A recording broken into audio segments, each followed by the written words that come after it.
আসসালামু আলাইকুম।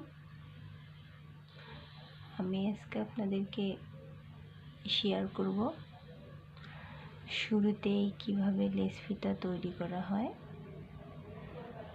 এটি প্রথমে আমি এইভাবে নিয়েছি, তারপর এইভাবে চেন সেলাইয়ের মতো করে নিলাম।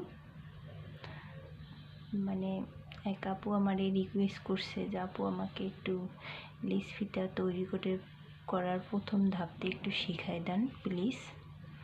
তো সেই জন্য আমি প্রথম ধাপটি শিখাই দিচ্ছি। এইভাবে প্রথম ধাপটি তৈরি করতে হয়। তারপর আমরা যে কোনো ছোট বড় গর্জিয়াস মানে যে কোনো আকারেরই আমরা তৈরি করতে ইচ্ছা হলে আমরা তৈরি করতে পারবো, যার যেমন খুশি। এইভাবে প্রথম স্টিচটা তৈরি করতে হয়। অবশ্যই মনোযোগ দিয়ে দেখলে অনেক সোজা।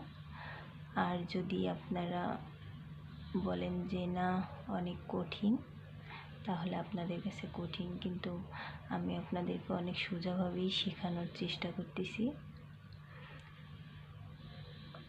এইভাবেই মনোযোগ সহকারে করলে অনেক সোজা। ধন্যবাদ, ভালো থাকবেন সবাই। আসসালামু আলাইকুম।